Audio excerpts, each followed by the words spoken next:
إن الحمد لله نحمده ونستعينه ونستغفره ونؤمن به ونتوكل عليه ونعوذ بالله من شرور أنفسنا من يهده الله فلا مضل له ومن يضلل فلا هادي له وأشهد أن لا إله إلا الله وحده لا شريك له وأشهد أن سيدنا وسندنا وحبيبنا ومولانا محمدا عبد الله ورسوله الذي أرسله بالحق بشيرا ونذيرا وداعيا إلى الله بإذنه وسراجا منيرا أما بعد فقد قال الله تعالى في كلامه المزيد وفي الفرقان الحميد মন খুলে জবানটা খুলে আমার সঙ্গে বলুন আউযু বিল্লাহি মিনাশ শাইতানির রাজীম বিসমিল্লাহির রাহমানির রহিম ফাইদা قضيتم الصلاة فاذكروا الله قياما وقعودا وعلى جنوبكم فإذا اطمأننتم فأقيموا الصلاة إن الصلاة كانت على المؤمنين كتابا موقوتا ثم قول الله تعالى عز وجل يا بني آدم قد أنزلنا عليكم لباسا يواري سواتكم ورشا ولباس التقوى ذلك خير ذلك من آيات الله لعلهم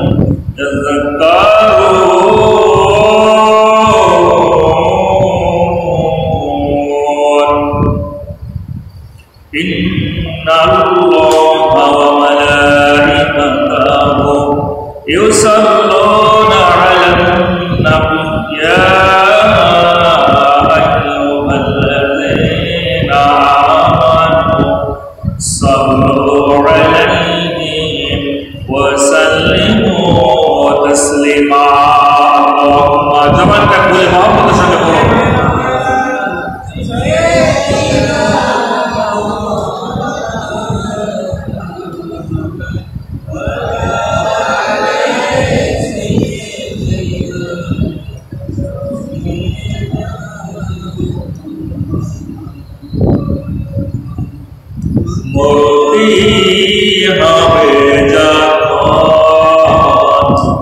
শহীদ মান দিও আমাকে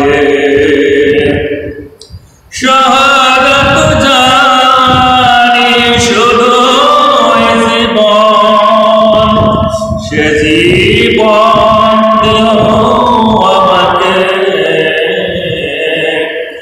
করতে হবে যখন শহীদ ইমান দিও আমাকে আল্লাহুম্মা রযুকনি শাহাদাতান ফি সাবিলিক ওয়াজআল মাউতি ফি বালাদি রাসূলিক ওয়ালহামদুলিল্লাহি রাব্বিল আলামিন ওয়ালহামদুলিল্লাহি আলা দীনিল ইসলাম লাকাল হামদু বিল কুরআন লাকাল হামদু বিল ঈমান লাকাল হামদু বিল ইসলাম ইয়া মুকাল্লিবাল কুলুব সাব্বিত কলবি আলা দীনিকা আল্লাহুম্মা মুশাররিফাল কুলুব সাররিফ কুলুবানা আলা তাআতিক।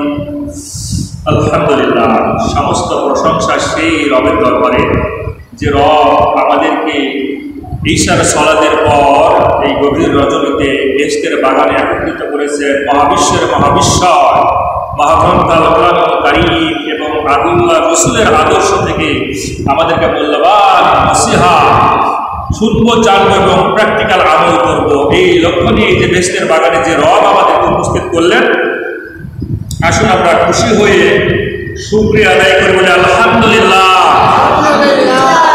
আমার কথা কি বুঝতে পারছেন?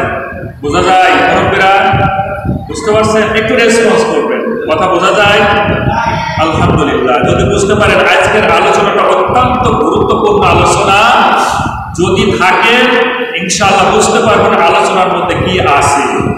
আর বিশেষ করে বাইরে যে সকল মা এবং বোনেরা আজকের এই আলোচনাকে শুনতেছেন, বিশেষ করে আপনাদের জন্য অত্যন্ত চাঞ্চল্যকর তথ্য আজকের এই আলোচনার মধ্যে লুকিয়ে আছে।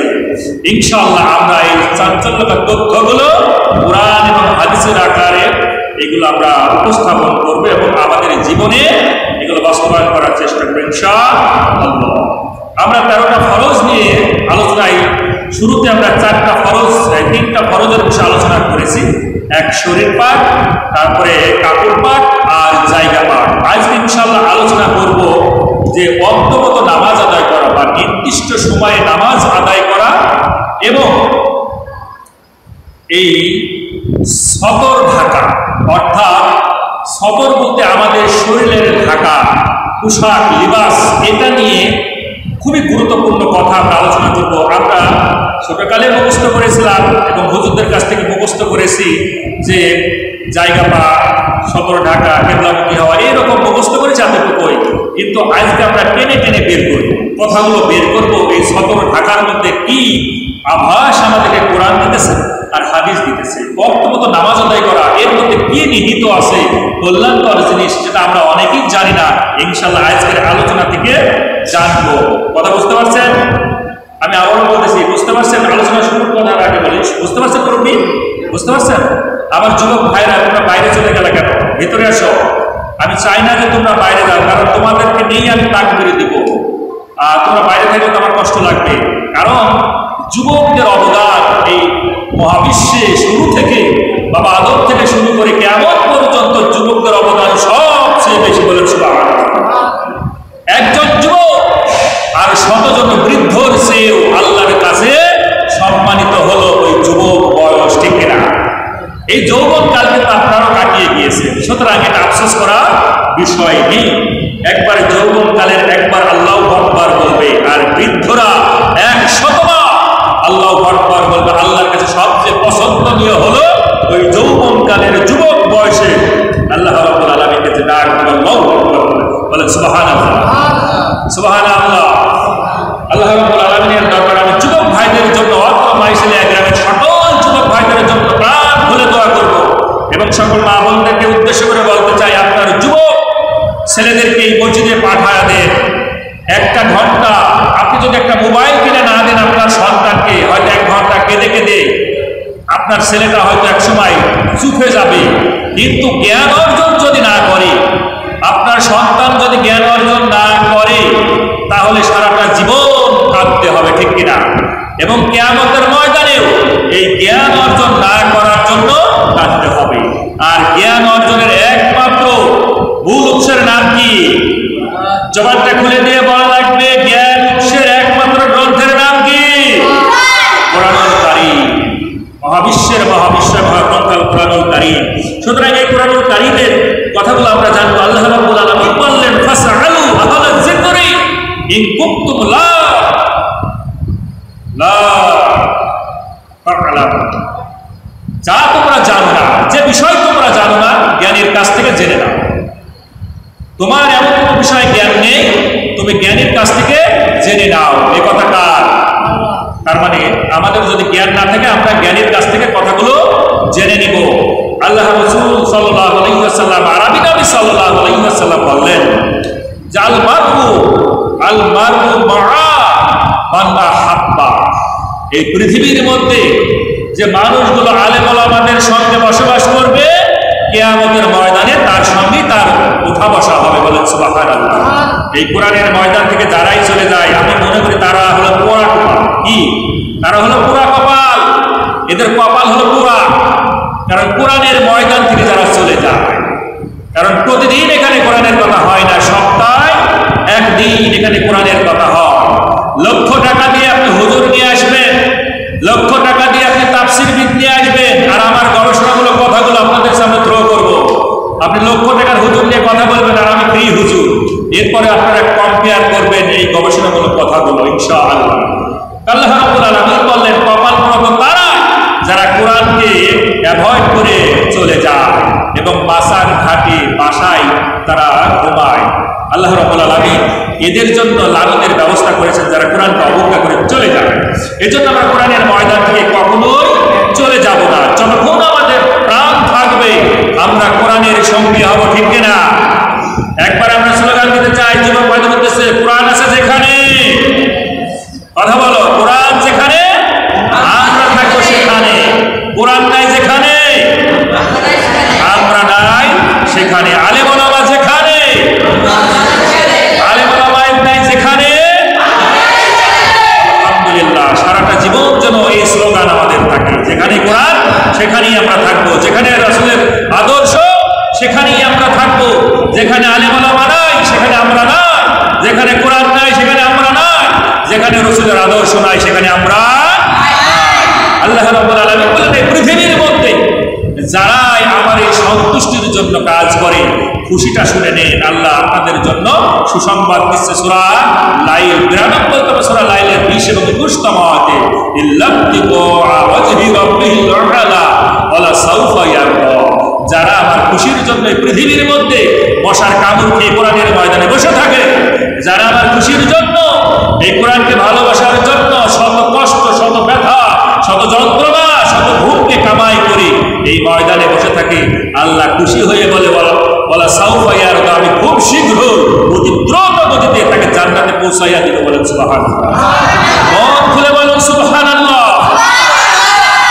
আজকের আলোচনা প্রথম শুরু হবে নির্দিষ্ট সময়ে সালাত আদায় করা, অর্থাৎ অর্থমতো সালাত আদায় করা। এর মধ্যে কি লুকিয়ে আছে? আমি কুরআনুল কারীম থেকে একটা আয়াত কারিমা তেলাওয়াত করেছি, যদিও দলিল আছে একটা আয়াতে, সূরা আন-নিসা 103তম আয়াতে কারিমা। এই পৃথিবীতে আল্লাহ সুবহানাহু ওয়া তাআলা আমরা যে সালাত আদায় করি, যে আমরা সালাত আদায় করলাম, এই সালাত আদায়ের পদ্ধতি কয়টা? কয়টা পদ্ধতিতে সালাত আদায়ের কথা আল্লাহ বলেছেন? 3টা। আল্লাহ রাব্বুল আলামিন কুরআনুল কারীম সূরা আলে ইমরান 3তম সূরা আলে ইমরানের 191তম আয়াত এবং সূরা নিসা 103তম আয়াত, এই দুইটা আয়াতের মধ্যে জানিয়ে দিয়েছেন 3টা পদ্ধতিতে আমার গোলামরা সালাত আদায় করবা। আল্লাযীনা ইয়াযকুরুনাল্লাহ, যারা আমার সালাত আদায় করতে চাও, যারা আমার জিকিরের প্রতি আসক্তি হয়ে মসজিদে এসে সালাত আদায় করবা, কিয়ামা ওয়া কুদান আলা জুনুবিহিম। 3টা পদ্ধতিতে আমি তোমাদেরকে বললাম, একটা হলো দাঁড়া কিয়াম অবস্থায় আমার সালাত আদায় করবা। বান্দা, তুমি যদি অসুস্থ হও, তুমি যদি সুস্থ না থাকো, যদি তুমি দাঁড়াতে না পারো, তাহলে তুমি বসে সালাত আদায় করো। বসতেও যদি না পারো, তুমি সাহিত্য অবস্থায় ইশারায় নামাজ আদায় করো। কয়টা পদ্ধতি? দিয়ে বলেন কয়টা পদ্ধতিতে সালাত আদায়ের ব্যাপারে বললেন? তিনটা। একটা হলো দাঁড়ানো অবস্থায়, কিয়ামাও, আরেকটা হলো ওয়াকুদাও বসে, আরেকটা হলো ওয়ালা জুনুবিহিম স্বয়ংকর অবস্থায়। কিন্তু আমরা মানুষ আরেকটা বানিয়েছি, বানিয়ে হয়ে গেছে চারটা। আল্লাহ দিলেন তিনটা আর আমরা বানালাম একটা। যদিও অধিকাংশ মানুষ আল্লাহ সুবহানাহু ওয়া তাআলা দেওয়া তিনটা পদ্ধতিকে অ্যাভয়েড করে দিয়ে একটা পদ্ধতি তারা নিজেরা যেটা বানিয়েছে এটা তারা ফলো করে। সেটা কি বলেন তো? চেয়ারে বসে। যাক, আমার মুসলিমরা আমার বলার আগেই বলে ফেলেছেন, আলহামদুলিল্লাহ। তার মানে আপনারাও এই বিষয়ে মাশাআল্লাহ খুব অবগত আছেন।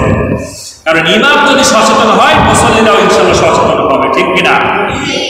যেমন বস তেমন তার কর্মী হবে। এখন বসকে দেখি তো কর্মী কি হবে, যেমন পীর মুরিদও তেমন হবে। মুরিদকে দেখি বোঝা যাবে পীর সাহেব কেমন। মুরিদ যদি পান খায় তাহলে বোঝা যাবে পীর সাহেবও পান খায়। আর মুরিদ যদি দেখা যায় তাহাজ্জুদ নামাজ আদায় করে তাহলে বোঝা যাবে যে পীর সাহেবও তাহাজ্জুদ নামাজ আদায় করে, ঠিক কিনা? আবার যদি মুসল্লিরা বেশি বেশি করে পান খায় তাহলে বোঝা যাবে ইমাম সাহেবও পান খায়। কারণ ফলো করে কাকে? ইমামদেরকে, আলেম ওলামাদেরকে। কারণ সাধারণ মুসল্লিরা মনে করে যে আলেমরা যদি পান খায় এটা মনে হয় সুন্নাহ। এটা কি সুন্নাহ? কারণ আলেমরা পান খাচ্ছে, তার মানে এটা আমাদের জন্য হয়তো সুন্নাহ হবে। কারণ যেহেতু আলেমরা খাচ্ছে, মানে আলেমদেরকে দেখে কিন্তু মুসল্লিরা, সাধারণ মানুষ সেটাই ফলো করে, ঠিক কিনা? আল্লাহ রাব্বুল আলামিন সকল স্তরের আলেমদেরকে সুবুদ্ধি দান করুক এবং রাসূলের সঠিক যে হক আদর্শ সেটাই বাস্তবায়ন করার তৌফিক দান করুন, বলেন আমিন। আল্লাহ রাব্বুল আলামিন বললেন পৃথিবীর মধ্যে এই যে জোহরের নামাজ শুরু হয়, আসরের নামাজ শুরু হয়, মাগরিব শুরু হয়, ইশা শুরু হয়, ফজর শুরু হয়, যখনই সালাত শুরু হয় অবশ্য জোহরের জন্য কিন্তু একটা ওয়াক্ত আছে। জোহরের নামাজের যখন ওয়াক্ত শুরু হয় এবং আসরের পূর্বে যখন ওয়াক্তটা ভেঙে যায়, এই সময়ের মধ্যে মসজিদে কিন্তু একটা টাইম দেওয়া হয় জোহরের সালাত আদায় করার জন্য। যেমন এই মসজিদে হয়তো 1টার সময় টাইম, ঠিক না? 1টার দিকে জোহরের নামাজ আদায় করা হয়। অর্থাৎ এই ওয়াক্তের মধ্যে এই মসজিদ কর্তৃক ইমাম সাহেব যে টাইমটা দিবেন, এই টাইমে এই নির্দিষ্ট সময়ে সালাত আদায় করা বলেন ফরজ। আল্লাহ কোরআনুল কারীমের মধ্যে দলিল দিলেন, আমি 3টা দলিল দিব নির্দিষ্ট সময়ে সালাত আদায় করা ফরজ। এই বিষয়ে আমি 3টা দলিল দিব। প্রথম কোরআনুল কারীম বললেন ইন্নাস সালাতা কানাত আলাল মুমিনিনা কিতাবান মাওকুতা। আল্লাহ রাব্বুল আলামিন বললেন ইন্নাস সালাতা, নিশ্চয় আমার নামাজ, নিশ্চয় আমার সালাত, ইন্নাস সালাতা কানাত হলো আলাল মুমিনিনা, মুমিনদের উপরে, কিতাবান ফরজ, মাওকুতা নির্দিষ্ট সময়ে আদায় করা। আল্লাহর কোরআন বলে দিল নির্দিষ্ট সময়ে 1টার সময় যদি জামাত হয় মসজিদে, তাহলে 1টার সময় কিন্তু 1:30 মিনিটেই কিন্তু জামাত আরম্ভ করা লাগবে। না 1:35-এ, না 1:40-এ, না 1:32-এ, না 1:31-এ, না 1:29-এ, এই 1:30 মিনিটেই কিন্তু এই মসজিদে এই ফিক্সড টাইমে কিন্তু আপনাকে জামাতের নামাজ আদায় করা লাগবে। এটা আল্লাহর হুকুম। এটা কি? এটা ফরজ। আমরা সারা জীবন শুনে আসতেছি ওয়াক্ত মতো নামাজ আদায় করা, কিন্তু আসলে ওয়াক্ত মতো নির্দিষ্ট সময় কি এটা আমরা জানলাম যে যেখানে এই মসজিদে যদি 1টায় থাকে তাহলে এই মসজিদে 1টার সময় এই নির্দিষ্ট সময় সালাত আদায় করা ফরজ। আরেকটা মসজিদে যদি 2টার সময় জোহরের সালাত হয় তাহলে 2টার সময় ওই মসজিদে সালাত আদায় করা ফরজ। কোনো মসজিদে যদি 1:35 মিনিটে হয় তাহলে সেখানে 1:35 মিনিটে, কোনো মসজিদে যদি 1:15 মিনিটে জামাত হয় তাহলে 1:15 মিনিটই ফরজ। বুঝা গেল? দ্বিতীয় দলিল নেন, আল্লাহর পয়গম্বর বিশ্ব নবী সাল্লাল্লাহু আলাইহি ওয়াসাল্লাম তাবুকের যুদ্ধে গেলেন। তাবুকের যুদ্ধে যাবার পর ফজরের সালাতে বিশ্ব নবী উপস্থিত হলেন। ফজরের সালাতে উপস্থিত হয়ে দেখলেন আব্দুর রহমান বিন আউফ রাদিয়াল্লাহু তাআলা আনহু রাসূলের সাহাবী ফজরের সালাত আরম্ভ করে দিয়েছেন ইমামতি নিয়ে। ইমাম হয়ে সালাত আদায় করা শুরু করে দিলেন। বিশ্বনবী যখন জামাতে শরীক হলেন, 1 রাকাত নামাজ অলরেডি হয়ে গিয়েছে। গেছেন। ইমামের সালাম ফেরানোর পর বিশ্বনবী উঠে দাঁড়ায় গেলেন। এক রাকাত ফেল করেছিলেন, ওই এক রাকাত সমাপ্ত করার পর বিশ্বনবী দাঁড়ায় বিশ্বনবী সাহাবীদের উদ্দেশ্যে করে বললেন, তোমরা যে নির্দিষ্ট সময়ে সালাত আরম্ভ শুরু করেছো, এটা অবশ্যই ভালো দিক, এটা অবশ্যই ভালো দিক, কারণ টাইম হয়ে গেছে, তোমরা সালাতে দাঁড়ায় গেছো, এটা অবশ্যই সঠিক কাজ তোমরা করেছো। 3 নম্বর দলিল, এই পৃথিবীর মধ্যে 5 জন খলিফাতুল মুসলিমিন ছিলেন। একজন হলেন হযরত আবু বকর রাদিয়াল্লাহু তাআলা আনহু, দ্বিতীয় জন হলেন ওমর ইবনুল খাত্তাব রাদিয়াল্লাহু তাআলা আনহু। কথা কি বোঝা যাচ্ছে? আর 3 নম্বর হলেন হযরত উসমান ইবনে আবু আফফান রাদিয়াল্লাহু তাআলা আনহু। 4 নম্বর হলেন আলী ইবনে আবি তালিব রাদিয়াল্লাহু তাআলা আনহু। আর 5ম নম্বর খলিফা, এই বহির্বিশ্ব পুরো বিশ্ব মেনে নিয়েছেন, তিনি হলেন ওমর ইবনে আব্দুল আজিজ রাহমাতুল্লাহ আলাইহি। বলেন সুবহানাল্লাহ। ওমর ইবনে আব্দুল আজিজ রাহমাতুল্লাহ আলাইহি, যিনি ওই মক্কা মদিনার আরব শহরের আরবের যিনি খলিফাতুল মুসলিমিন ছিলেন, একদিন আসরের সালাত দেরি করে ফেলেছেন। সঙ্গে সঙ্গে উরওয়া নামক একজন তাবী দাঁড়ায় গেলেন আর বললেন, হে খলিফাতুল মুসলিমিন, দেরি করে সালাত আদায় করা যাবে না, কেননা আমি বাশির ইবনে আমি মাসউদ রাদিয়াল্লাহু তাআলা আনহুর কাছ থেকে শুনেছি, বিশ্বনবী সাল্লাল্লাহু আলাইহি ওয়াসাল্লামকে স্বয়ং জিবরিল আমিন এসে 5 ওয়াক্ত নামাজের ইমামতি করে দেখা দিয়েছেন নির্দিষ্ট সময়ে সালাত আদায়ের ব্যাপারে। সুবহানাল্লাহ বলুন। স্বয়ং জিবরিল আমিন এসে বিশ্বনবীকে দেখিয়ে দিয়েছে, ইমামতি নিয়ে সালাত দেখিয়ে দিয়েছে নির্দিষ্ট সময়ে এবং কিভাবে সালাত আদায় করতে হয়। সুতরাং সালাতে দেরি করা যাবে না। যে সময় আপনি টাইম দিয়েছেন ওই সময়ে, এই সময়ে জামাত আরম্ভ করা লাগবে। ইনশাআল্লাহ আমরা বুঝতে পারলাম তাহলে এই যে অন্তত নামাজ আদায় করা, নির্দিষ্ট সময়ে সালাত আদায় করা প্রত্যেকটা মুমিনাতের জন্য কি ফরজ। ইন্নাস সালাতা কানাত আলাল মুমিনিনা কিতাবান মাওকুতা। এই মাওকুতা শব্দের অর্থ হলো নির্দিষ্ট সময়ে উপস্থিত হতে হবে এবং আমাদের জন্য নির্ধারিত স্থানে এবং যে নির্ধারিত সময় দেওয়া আছে এই নির্ধারিত সময়ের মধ্যে আমাদেরকে সালাত আরম্ভ করা লাগবে। এটাই হলো মাওকুতা শব্দের অর্থ। বলেন সুবহানাল্লাহ। আর কিতাব, এই কিতাব শব্দের অর্থ অনেকগুলো। কিতাব মানে হলো ফরজ। কিতাব মানে কি? ফরজ। কিতাব মানে হলো আমল নামা। কিতাব মানে কি? আমল নামা, হিসাব নিকাশ। কারণ ওই দিন আপনাদের সকলকে কিতাব দিয়ে দিবেন আল্লাহ সুবহানাহু ওয়া তাআলা। এই ঘাড়ের উপরে বসে আছে না, লিখতেছে, এই সবগুলো কিতাব মৃত্যুর পর দিয়ে দিবে হাতে হাতে, এই নাও তোমার কিতাব, এই তোমার আমল নামা। তাহলে আমরা বুঝতে পারলাম। আসুন এবার আমরা আলোচনা করব লিবাস নিয়ে। আমি কোরআনুল কারীমে এই লিবাসের ব্যাপারে কথা বলেছি। সূরা আরাফ, ৭ম সূরা আরাফের ২৬তম আয়াতে কারিমা তেলাওয়াত করেছিলাম। আসুন এর মধ্যে আল্লাহ সুবহানাহু ওয়া তাআলা কি তথ্য দিতেছেন লিবাস। বিশেষ করে আমার যুবক যুবতী মা বোন সকলের জন্য আজকে এই লিবাসটা, এই লিবাসের বিষয়টা, পোশাকের বিষয়টা ধৈর্য সহকারে আলোচনাটা শোনা অত্যন্ত জরুরি।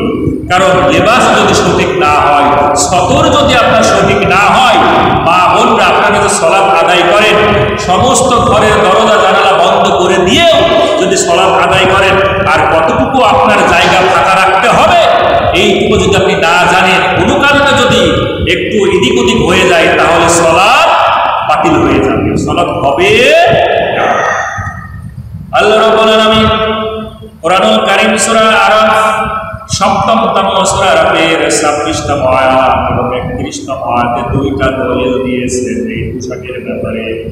২৬তম আয়াতের ভিতরে বললেন, ইয়া বানি আদম, ও তামাম দুনিয়া, বনি আদমের সন্তানেরা শোনো, বনি আদমের পুত্রগুলো শোনো, বনি আদমের সকল মানুষগুলো শুনে নাও।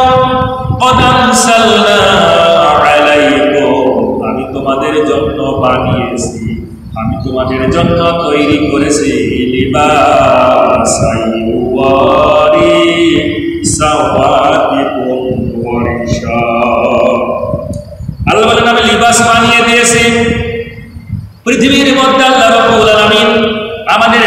শরীরটাকে ঢাকার জন্য, আমাদের এই লজ্জা স্থানগুলোকে ঢাকার জন্য আল্লাহ রাব্বুল আলামিন আমাদের জন্য কি দিয়েছেন? কি দিয়েছেন? তার মানে আমার কথা বুঝতেছেন না? তাহলে রেসপন্স করা লাগবে। আমাদের এই নগ্ন শরীরটাকে লজ্জাস্থান থেকে ঢাকার জন্য আল্লাহ কি দিয়েছে? লেবাস। লেবাস মানে পোশাক। এই লেবাসে কোরআনুল কারীমের 10টা অর্থ এসেছে, সবগুলো আপনাদেরকে শোনাবো। এই কোরআনুল কারীমের মধ্যে খুঁটে খুঁটে বের করেছি, লিবাস দিয়ে 10টা অর্থ আল্লাহ সুবহানাহু ওয়া তাআলা কোরআনুল কারীমের মধ্যে দিয়েছেন। কত প্রকার লিবাস আছে এবং মুসলমানদের জন্য কয় ধরনের লিবাস এবং কি কি পোশাক নিষিদ্ধ, এগুলো আজকে আমরা জেনে যাবো ইনশাআল্লাহ। তার মানে আমাদের জন্য লিবাস দিয়েছেন আল্লাহ সুবহানাহু ওয়া তাআলা। অথচ কিন্তু এক শ্রেণীর মানুষ আমরা দেখি যে এত চমৎকার লিবাস দেওয়ার পরেও তাদের কিন্তু এই শরীর কিন্তু ফাঁকাই থাকে না? সামান্য একটু জায়গা কিন্তু ওরা ওই দিয়ে রাখে, না দিলেও পারে কিন্তু দিয়ে রাখে। এগুলো কোথায় দেখা যায়? চিত্র জগতে দেখা যায়, তাই না? নায়ক নায়িকারা এরা এই ধরনের এই বিহায়াপনা, নির্লজ্জ, অশ্লীল পোশাকগুলো পরিধান করে, ঠিক কিনা?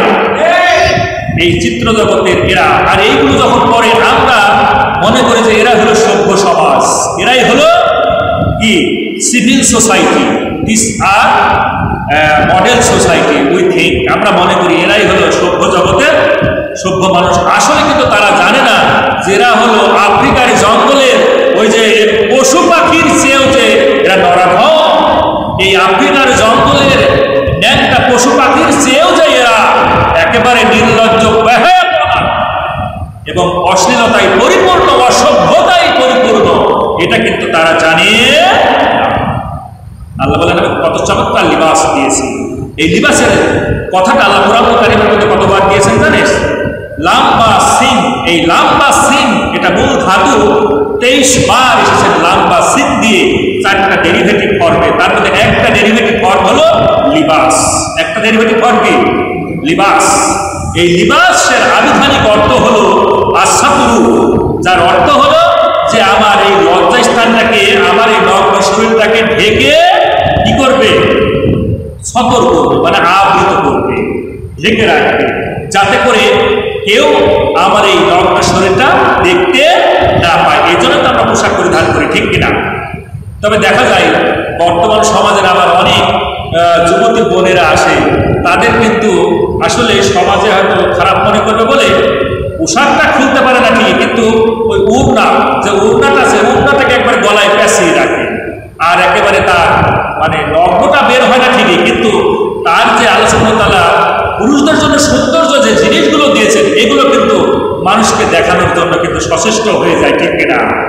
তারা ভাবে, মনে মনে ভাবে যে আল্লাহ দেওয়া জিনিস, এটা যদি মানুষের তো হক আছে, এটা রাস্তাঘাটে যদি ঘুরে বেড়ায় আর যদি মানুষজন দায়ী দেখে, তাহলে হক থেকে আদায় করলাম। বলে নাউজুবিল্লাহি মিন জালিক।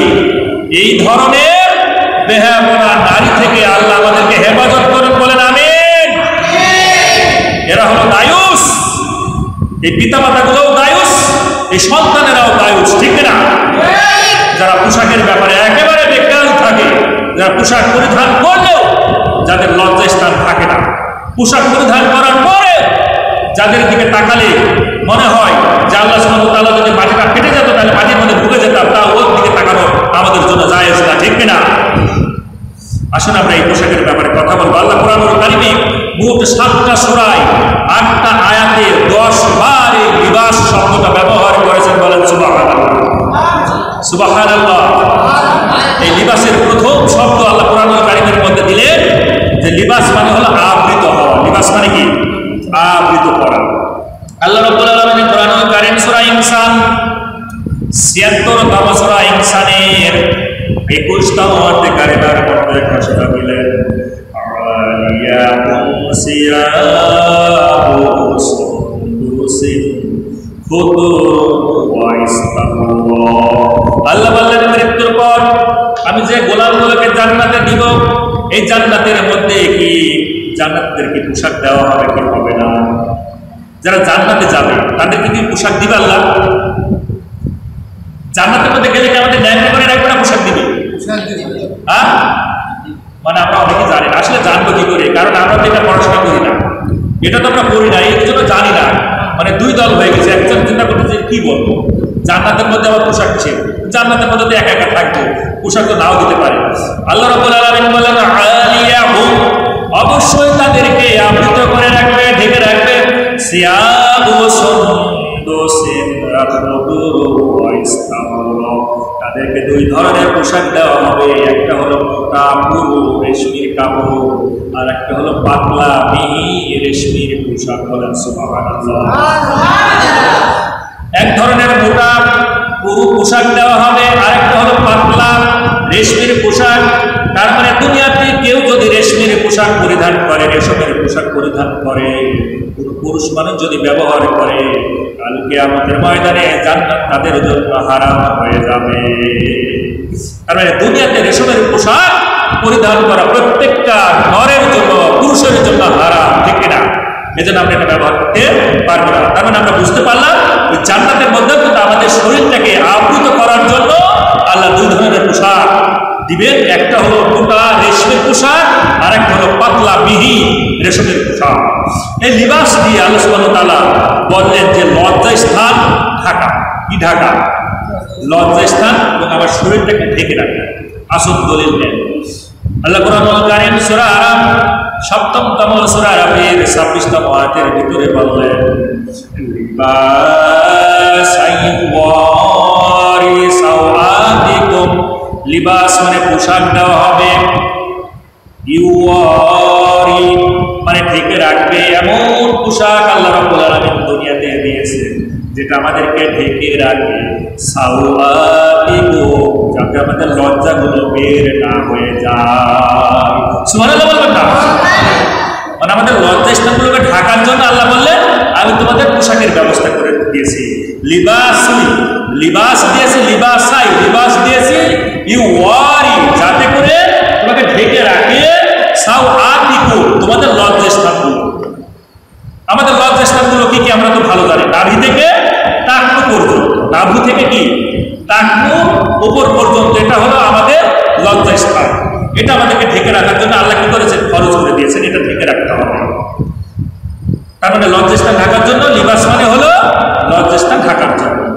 এই লিবাস শব্দের আরেকটা অর্থ দিয়েছে সকল প্রকার মন্দ থেকে আমাদেরকে বাঁচিয়ে রাখে। লিবাস মানে হলো মন্দ থেকে আমাদেরকে বাঁচিয়ে রাখে, অর্থাৎ বেহায়াপনা থেকে, বেফাহাশা থেকে, মানে জেনা থেকে, যে কোনো পরনারী থেকে আমাদেরকে এই লিবাস বাঁচিয়ে রাখে, হেফাজত করে রাখে। কেমন? আল্লাহ কোরআনুল কারীম সূরা আল বাকারা ২তম সূরা আল বাকারার ১৮৭তম আয়াতে কারিমার মধ্যে আল্লাহ ডাক দিয়ে বললেন হুন্না লিবাসুল লাকুম ওয়া আনতুম লিবাসুল লাহুন্না। একজন স্ত্রী হলো তার স্বামীর জন্য পোশাক, আর একজন স্বামী হলো তার স্ত্রীর জন্য পোশাক। সুবহানাল্লাহ বলবেন না? আল্লাহ কি চমৎকার তথ্য দিতেছেন, আপনারা চুপ করে আছেন। খুশি হয়ে বলবেন আল্লাহু আকবার। তার মানে একজন স্ত্রী স্বামীর জন্য কি লিবাস, পোশাক, আবার একজন স্বামী হলো তার স্ত্রীর জন্য পোশাক। তার মানে আমার স্ত্রী যদি আমার পোশাক হয়ে যায়, তাহলে বাইরে কি আমার আর গুনাহ করার সুযোগ আছে? না, কারণ আমার মগ্ন শরীরটা আবৃত করে আছেন কে? আমার স্ত্রী। আবার আমার স্ত্রী ওই নগ্ন দেহটাকে ঢেকে রেখেছেন কে? আমি স্বামী, ঠিক কিনা? এজন্য আল্লাহ সুবহানাহু ওয়া তাআলা বললেন যে হুন্না লিবাসুল লাকুম ওয়া আনতুম লিবাসুল লাহুন্না, তুমি হলো তোমার স্ত্রীর জন্য পোশাক, আর স্ত্রী হলো তোমার জন্য পোশাক। বলেন সুবহানাল্লাহ। আর আজকে তো আমরা অনেক যুবক ভাই এবং যুবতী বোনেরা তো মনে মনে ভাবি স্বামী স্ত্রী তো আসি, বন্ধু বান্ধবী মিলে আজ পোশাকে পরিণত হয়ে গিয়েছে। এই জগৎ থেকে, এই ধরনের বেহায়াপনা জগৎ থেকে আল্লাহ আমার যুবক ভাইদেরকে হেফাজত করে বলেন আমি am a college teacher, so I know very well, by the means every day I go to my college. At that moment I was this type of couple life. এই ধরনের দৃষ্টান্ত কিন্তু আমি দেখি যে কলেজের আঙ্গিনাতে, হাই স্কুলের আঙ্গিনাতে, ভার্সিটির আঙ্গিনাতে বিবাহ বহির্ভূত, বিবাহ হয় নাই, কিন্তু যেভাবে এই বন্ধু বান্ধবী মিলে তারা যেভাবে অবস্থান করে তাতে মনে হয় স্বামী স্ত্রীকে হার মানিয়ে দেয়, ঠিক কিনা? তারাই মনে হয় যে এরাই হচ্ছে লিবাস, একে অপরের লিবাস। এটা এই বাংলাদেশ, বিশেষ করে মুসলিম কান্ট্রি, একজন মুসলিম হিসাবে কিন্তু এটা আদৌ সভ্য নয়। আল্লাহ আমাদেরকে হেফাজত করুক। আমাদের যুবক যুবতী, কলেজ পড়ুয়া, ভার্সিটি পড়ুয়া, হাই স্কুল পড়ুয়া সকল ভাই বোনদেরকে হেফাজত করুন, বলেন আমিন আমিন। লিবাস মানে হলো তাকওয়া। লিবাস মানে কি? তাকওয়া। আল্লাহ রাব্বুল আলামিন লিবাস হলো 3 প্রকার। লিবাস হলো 3 প্রকার, তার মধ্যে এক প্রকার হলো তাকওয়া। আল্লাহ বলেন ওয়ালিবাসুত তাকওয়া যালিকা খায়র। 3 প্রকার পোশাকের মধ্যে সবচেয়ে উত্তম পোশাক হলো তাকওয়ার পোশাক। বলেন সুবহানাল্লাহ। এটা আমি আপনার একটা উদাহরণ দিয়ে বোঝাতে পারব। এই তাকওয়ার পোশাকটা হলো সবচেয়ে উত্তম পোশাক এবং আল্লাহর কাছে সবচেয়ে পছন্দনীয়। তার বাস্তব আমি 2টা উদাহরণ দিলে আপনারা বুঝতে পারবেন। একটা উদাহরণ হলো, আমি যেখানে বাসা নিয়ে থাকি, আমার ওই বাসা নিচতলার কাছে একটা সুদের সংস্থা, আর বাড়ির পাশে আছে আরো 2টা সুদের সংস্থা, 3টা সুদের সংস্থা আছে। বাংলাদেশে 740টা আছে সরকারিভাবে সুদের সংস্থা 2021 সালে রিপোর্ট অনুযায়ী, আর 140টা আছে সুদের সংস্থা বাংলাদেশের যার কোনো নিবন্ধন নাই, সরকার নিবন্ধন বাতিল করে দিয়েছেন 2021 রিপোর্ট অনুযায়ী। আর এছাড়া বাংলাদেশের আনাচে কানাচে ব্যাংকের ছাতার মতো সুদের সংস্থায় কিন্তু ভরে গেছে, ঠিক কিনা? আল্লাহ বললেন ওয়াহাল্লাল্লাহুল বাইয়া ওয়া হারামা রিবা। আমি সুদকে হারাম করেছি আর ব্যবসাকে করেছি কি? ব্যবসাকে কি করেছে? হালাল করে দিয়েছে।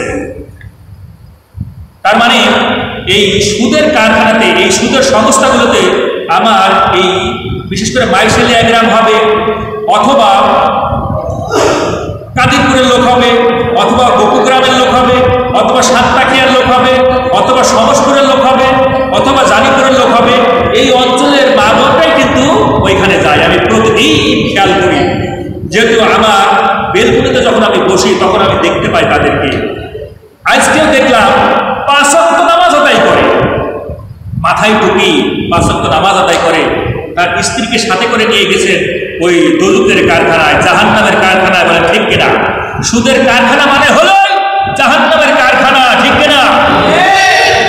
এই জাহান্নামের কারখানায় তার স্ত্রীকে নিয়ে গেছে, মাথায় টুপি দিয়ে, বোরখা পরেছে, চোখটা শুধু বেরিয়ে আছে, হাত মোজা, পা মোজা। তো বোরখা পরিধান করা কি ইসলামে ফরজ না? পর্দা করা কি? এই যে লিবাসুত তাকওয়া, অর্থাৎ সতর থাকা কি? মা বোনদের জন্য সতর থাকা মানে হলো পর্দা করা, ঠিক কিনা? এই পর্দা থাকা ফরজ। তার মানে সে পর্দা কিন্তু ঢেকেছে, ফরজ আদায় করেছে। এই ফরজ আদায় করে সে যাচ্ছে কোথায়? জাহান্নামের ওই ঘরে। এটা কি তাকওয়া? এই কারণে আল্লাহ রাব্বুল আলামিন ডাক দিয়ে বললেন ওয়ালিবাসুত তাকওয়া, ওয়ালিবাসুত তাকওয়া যালিকা খায়র। পৃথিবীর মধ্যে আমার কাছে সবচেয়ে উত্তম পোশাক, উত্তম লেবাস হলো তাকওয়ার লেবাস। তার মানে অন্তরে যদি আল্লাহর ভয় থাকে, অন্তরের মধ্যে যদি সত্যিকার আমার রবের ভয় থাকে, অবশ্যই সে বোরকা পরিধান করে চোখ মুখ ঢেকে এই অবস্থায় কিন্তু সুদের কারখানায় যেতে পারে না। আপনি দুনিয়ার মানুষের ভয়, অর্থাৎ মনে করবে যে হয়তো আমি যদি সিম্পল দেশে যাই তাহলে তো মানুষ দেখে ফেলবে, আমি 5 ওয়াক্ত নামাজ আদায় করি, আর আমি যদি বোরখাটা পরে যাই, মুখটা ঢেকে যায়, তাহলে তো কেউ বুঝতে পারবে না।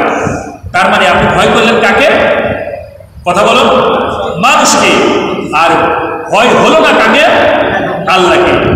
আল্লাহ রাব্বুল আলামিন বললেন এই পৃথিবীর মধ্যে কাকে সবচেয়ে বেশি ভালোবাসেন? যদি আমরা কোরআনকে জিজ্ঞেস করি, কোরআন, হে হলি কোরআন, if you tell me, if you can tell me what type of people my almighty Allah love very much, কোন টাইপের, কি ধরনের মানুষগুলোকে আল্লাহ সবচেয়ে বেশি ভালোবাসে?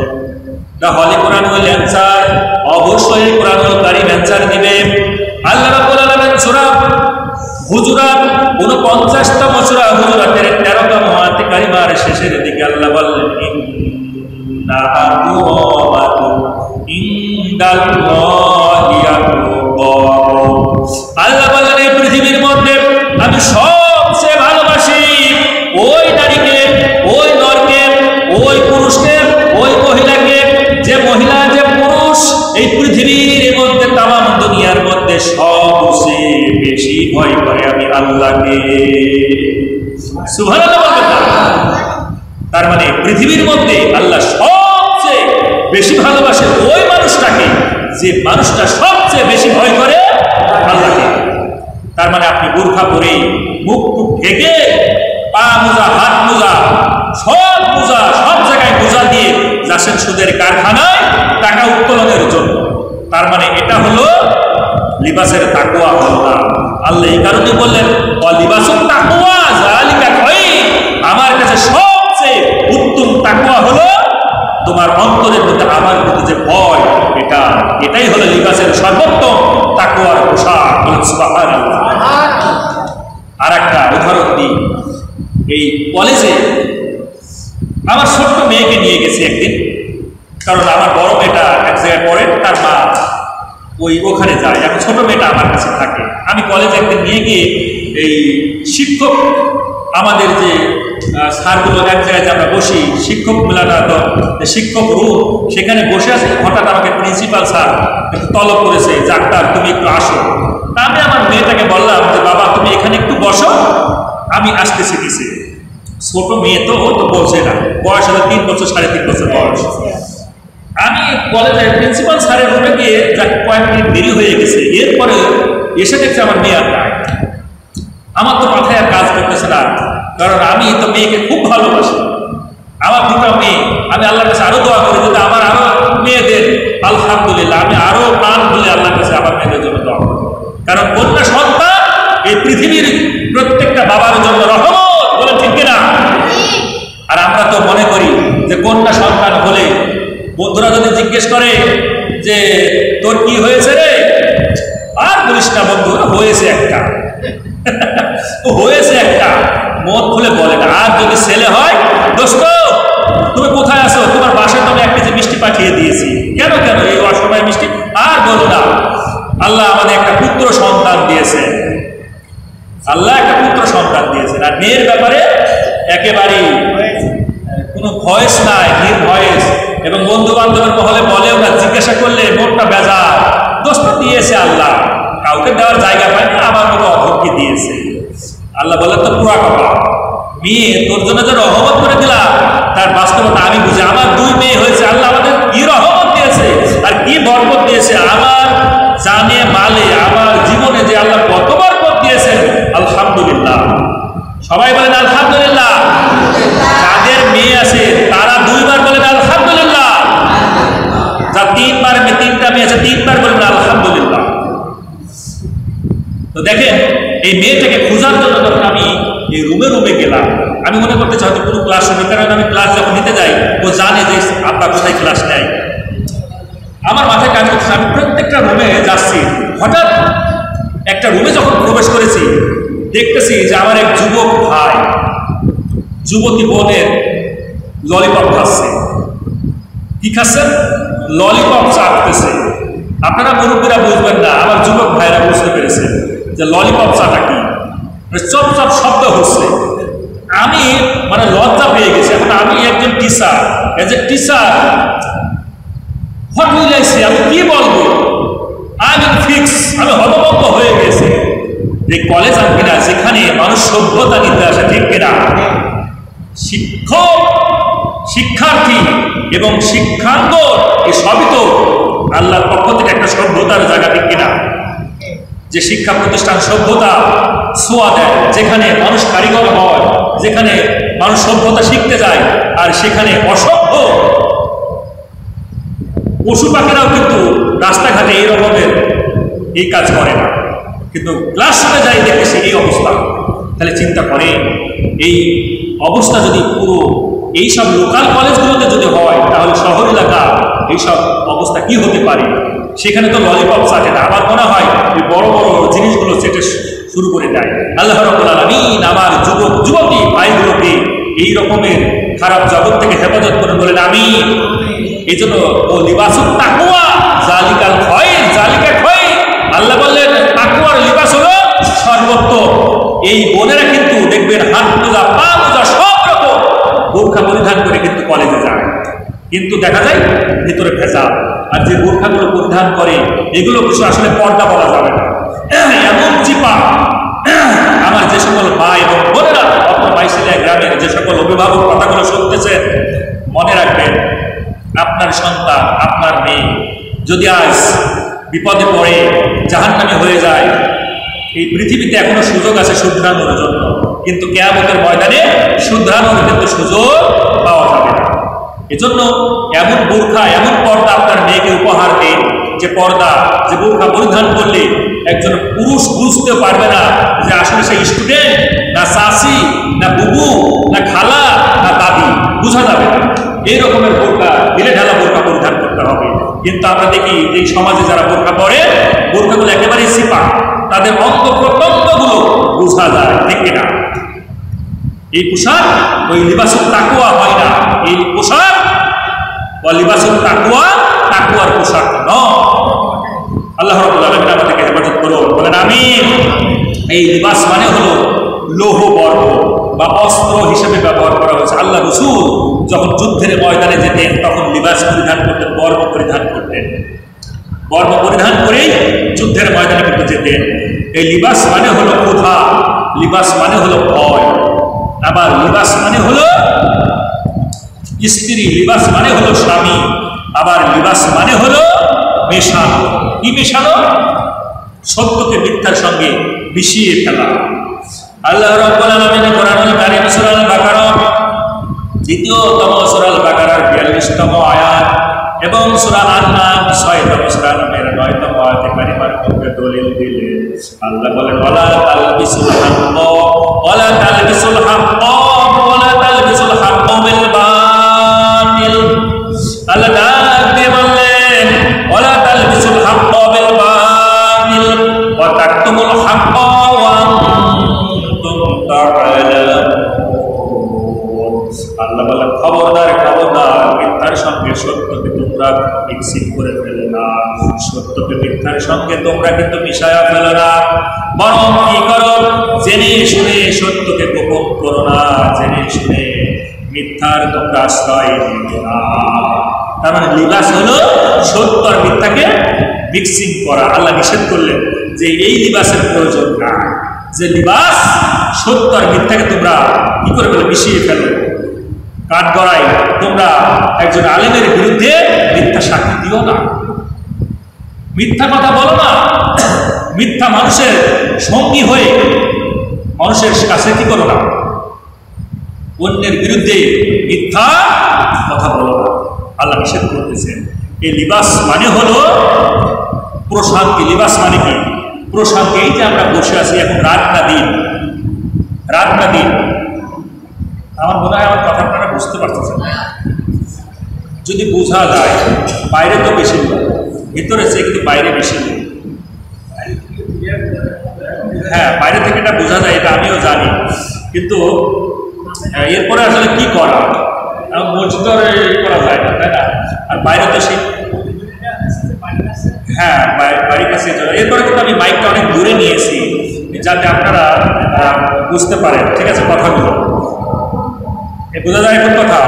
তো দেখেন আল্লাহ রাব্বুল আলামিন বললেন এই লিবাস মানে হলো প্রশান্তি, এই লিবাস মানে হলো অন্ধকার, লিবাস মানে হলো পর্দা। এখন রাত না দিন? রাত না রাত। রাত কেন আল্লাহ বানিয়েছেন জানেন? আল্লাহ রাত কেন বানালেন? আল্লাহ কেন রাত বানালেন? If you ask the holy Quran, যদি আপনি কোরআনকে জিজ্ঞেস করেন, ও কোরআন তুমি কি বলতে পারো, can you tell me why by almighty Allah create night, কেন আল্লাহ রাত সৃষ্টি করলেন? কোরআন জবাব দেয়, কোরআন বলে ও গোলাম তুমি ফুরকান সূরা ফুরকান 25তম সূরা ফুরকানের 47তম আয়াতের ভিতরে আল্লাহ জানিয়ে দিয়েছেন, তুমি একটু কষ্ট করে পড়ে নাও। আল্লাহ বললেন, কোরআন বললেন وهو الذي جعل لكم الليل لباسا والنوم سباتا وجعل النهار نشورا الله أكبر আল্লাহ বললেন আমি রাতকে বানালাম, জাআলা রাতকে বানিয়েছি, রাতকে তৈরি করেছি, লাকুমুল লাইলা তোমাদের জন্য এই রাতকে বানিয়েছি, লিবাসা পর্দা হিসাবে, অন্ধকার হিসাবে, প্রশান্তি হিসাবে। কেন? ওয়ান্নাউমা সুবাতা রাত যত গভীর হয় আমাদের ঘুম কিন্তু তত গভীর হয়ে যায়, ঠিক কিনা? রাত যত গভীর হয় আমাদের ঘুম কিন্তু তত গভীর হয়ে যায়, প্রশান্তি কিন্তু আমাদের চলে আসে। আল্লাহ এই কারণে বললেন ওয়াহুয়াল্লাযী জাআলা লাকুমুল লাইলা লিবাসান ওয়ান-নাওমা সুবাতান ওয়া জাআলান নাহারা নুশুরা। আবার যখন আমরা গভীর হয়ে যায়, ফজর যখন চলে আসে, ঘুমটা ভেঙে যায়, আল্লাহ বলেন সাময়িক মৃত্যুর পর আবার তোমাদেরকে আমি একটা জীবন্ত জীবন উপহার দিই। সুবহানাল্লাহ বলুন। তার মানে রাত যদি এই রাত যদি আমাদের না থাকতো তাহলে কিন্তু আমরা ঘুমাতে পারতাম না। আর ঘুম যদি না হতো, মেডিকেল সায়েন্সকে জিজ্ঞেস করেন কি বলবে? মেডিকেল সায়েন্সকে জিজ্ঞেস করলে বলে দেবে যে ঘুম যদি মানুষের না হতো গ্যাস্ট্রিক বেড়ে যেত, ক্ষুধামন্দা হয়ে যেত, খাওয়া রুচি থাকতো না, অসুস্থতায় ভুগতে। একটা মানুষ যদি পর পর এক সপ্তাহ যদি না ঘুমায় অবস্থা কি হতে পারে? এক রাত যদি জেগে থাকে, তাই এমনিতেই মনে হয় যেন রাস্তাঘাটে চলাফেরা করলে মনে হচ্ছে মদ খেয়েছি, মানে মাতাল হয়ে যায়, তাল বেতাল হারিয়ে যায়, ঠিক কিনা? এক সপ্তাহ যদি না ঘুমায় তাহলে তার জীবনে একটা দুঃসময় চলে আসবে না? আল্লাহ বললে যে আমি যে রাত দিলাম, ওয়াহুয়াল্লাযী জাআলা লাকুমুল লাইলা, আমি যে তোমাদেরকে এই রাত দিলাম, যে রব আমাদেরকে রাত দিলেন, কেন দিলেন? এই জন্য দিলেন লিবাসাও, লিবাসাও লিবাস হিসাবে দিলাম। কেননা ওয়ান-নাওমা সুবাতা, তোমরা যে ঘুম পারো এই ঘুমটা তোমাদের জন্য আরাম হয়ে যায়। কারণ রাত ছাড়া কিন্তু আমাদের ঘুম গভীর হয় না। দিনের বেলায় কিন্তু ঘুম হয় না। দিনের বেলায় কিন্তু আসলে ঘুমানোর আমাদের সেরকম স্কোপ থাকে না। ঘুম দিন হলো আমাদের জন্য কর্মের জায়গা, আর রাত হলো আমাদের জন্য ঘুমের একটা প্রশান্তি সোয়া আল্লাহ সুবহানাহু ওয়া তাআলা দিয়ে দিলেন। তারপরে বোঝা গেল এই লিবাস মানে হলো প্রশান্তি। এই যে 10টা শাব্দিক অর্থ আল্লাহ কোরআনুল কারীমের মধ্যে লিবাস শব্দটা দিলেন, এই যে লিবাস এত গুরুত্বপূর্ণ কেন? আর এই লিবাসকে কিন্তু আমরা অবহেলা করি। এই মসজিদে যারা আমরা নামাজ পড়তে আসি, খুব গুরুত্বপূর্ণ কথাটা শুনে রাখবেন, এই দলিলটা দিবে কোরআন, আমি না। আল্লাহ বললেন পৃথিবীর মধ্যে যদি তোমার ব্যয়ের বাড়িতে যাও তাহলে সবচেয়ে দামি পোশাক পরে যাবা, এই কথা বলেছে না? কথা একটু বোঝার চেষ্টা করবেন। আল্লাহ আমরা যে ব্যয়ের বাসায় যাই, আল্লাহ কি বলেছে সবচেয়ে দামি পোশাকটা পরে তোমার ব্যয়ের বাসায় যাবা? বলেছে? আচ্ছা, আমরা যদি শ্বশুর বাড়ি যাই, সবচেয়ে দামি পোশাকটা শ্বশুর বাড়ি পরে যাব? আমরা যদি চাকরির জায়গায় যাই, যেখানে আমাদের কর্মসংস্থান, সেখানে যদি যাই, সেখানেও কিন্তু আমরা সবচেয়ে দামি পোশাক পরিধান করে যাই, আল্লাহ বলেছে, তাই না?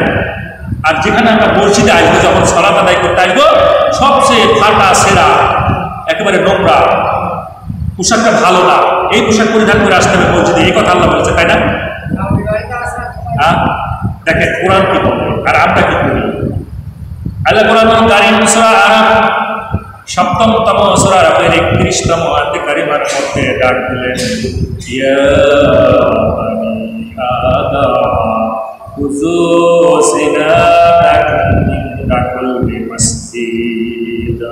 ও বনি আদমের সন্তান, তাম দুনিয়ায় বনি আদমের সন্তান, মনে রেখো তোমরা যখনই যে অবধি মসজিদের সালাতের জন্য আসবা, তোমার বাসায় সর্বোত্তম সবচেয়ে পবিত্র পরিষ্কার এবং সর্বোচ্চ দামি পোশাকটা পরিধান করে আমি রবের সামনে দাঁড়াইয়া যাবা। সুবহানাল্লাহ।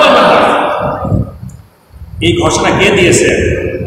আল্লাহ দিয়েছেন। যে রব বললেন সবচেয়ে সুন্দর দামি তোমার যে মিডসেলফের মধ্যে, তোমার সুকাসের মধ্যে, তোমার আলনায় ঝোলানো যে সবচেয়ে দামি পোশাক, এই পোশাকটা পরিধান করে তুমি এই মসজিদে আমি যে রব আমার সামনে দাঁড়ায় যাবে, বলেন সুবহানাল্লাহ। আমার এলাকায়, আপনাদের এলাকায় মাশাআল্লাহ পোশাকগুলো খুব ভালো দেখা যায়। আমার এলাকায় এক দাদা পোশাক পরিধান করেছে, এমনই পোশাক আমি প্রায় 1 মাস ধরে দেখতেছি ওই একই পোশাক পরে নামাজ আসে। আবার মাঠে যদি যায় দেখি ওই পোশাক পরে মাঠেও যায়, সারাদিন নিরানি দেয় পোশাক, এই মানে মাঠে কাজ কাম করে ওই পোশাক পরে আবার মসজিদে আসে। তা আমি একদিন বললাম, দাদা আপনি যে পোশাকটা পরে প্রতিদিন আসেন, ছোট ভাই বই গেল পানি, তো পোশাকটা পরে যে আপনি প্রতিদিন এই মসজিদে আসেন, এই মসজিদে পোশাকটা পরিধান করে যে আসেন, কিন্তু আপনার বাসায় কি কোনো ভালো পোশাক নেই? তো দাদা তখন অ্যান্সার দিয়েছে কি জানেন? দাদা বলতেছে যে তুমি বলো কি, আমার বাসায় দামি পোশাক নাই মানে আমার 5টা দামি পোশাক আছে। আমি আমার বিয়ে আছে, আমার মেয়ের পক্ষের বিয়ে আছে, আমার ছেলের পক্ষের বিয়ে আছে, এই বিয়ের বাসায় কিন্তু আমি দামি পোশাক পরে কিন্তু যাই। তার মানে এখানে কি বুঝবেন? মসজিদ আসে সবচেয়ে নোংরা এবং খারাপ সিরা। আবার অনেকে দেখা যায় যে একটা গামছা ঘাড়ে করে এই মসজিদে কিন্তু নামাজ পড়তে চলে এসেছে। বাসায় ঢুকলে দেখবেন যে একটা সারি সারি সুন্দর সুন্দর পোশাক আছে বাসাতে, কিন্তু মসজিদে আসলে যত রকমের খারাপ ওই পোশাকটা পরিধান করে আসে। তা আমার ওই দাদার কথাটা আমার সারা জীবন মনে আছে যে বাসাতে আমার 5টা ভালো পোশাক রেখে দিয়েছি বিয়ের বাসায় যাওয়ার জন্য, জামাইয়ের বাড়িতে যাওয়ার জন্য। আর মসজিদে তুমি বলো যে আমার দামি পোশাক নাই। তা বলো, দাদা এই মসজিদে আপনি আসেন যে আল্লাহর সামনে আপনি দাঁড়ায় গিয়েছেন, এই রবের সামনে তো সবচেয়ে সুন্দর উত্তম পোশাক আপনাকে পরতে হবে, পবিত্র পোশাক আপনাকে পরিধান করে আসতে হবে। এই পবিত্র পোশাক বলতে কি বোঝায়? এই পবিত্র পোশাক বলতে আল্লাহ রসুলের হাদিস, আপনি কয়েক দিরহাম দিয়ে একটা পোশাক পরিধান করলেন, কিনলেন, এই কয়েকটা দিরহামের মধ্যে যদি একটা দিরহাম যদি অপবিত্র থাকে, ঘুষের থাকে, সুদের থাকে, অন্যায় থেকে আপনি উপার্জন করে এই পোশাকটা পরিধান করে যতদিন নামাজ আদায় করবেন, 1 ওয়াক্ত নামাজ আল্লাহ সুবহানাহু ওয়া তাআলার আরশ আজিমে পৌঁছাবে না, বলেন ঠিক কিনা? সুতরাং এই পোশাক পবিত্র হতে হবে। এই পবিত্র মানি হলো হালাল উপার্জন থেকে আপনাকে ক্রয় করে যে পোশাকে পরিধান করে আসবেন, রবের কাছে দোহাত তুলতে যতটুকু দেরি হবে না, কবুল কিন্তু তার চেয়ে দ্রুত গতিত হয়ে যাবে, ঠিক কিনা? একটু জিকির করেন লা ইলাহা ইল্লাল্লাহ, জবানটা করে দিয়ে লা ইলাহা ইল্লাল্লাহ।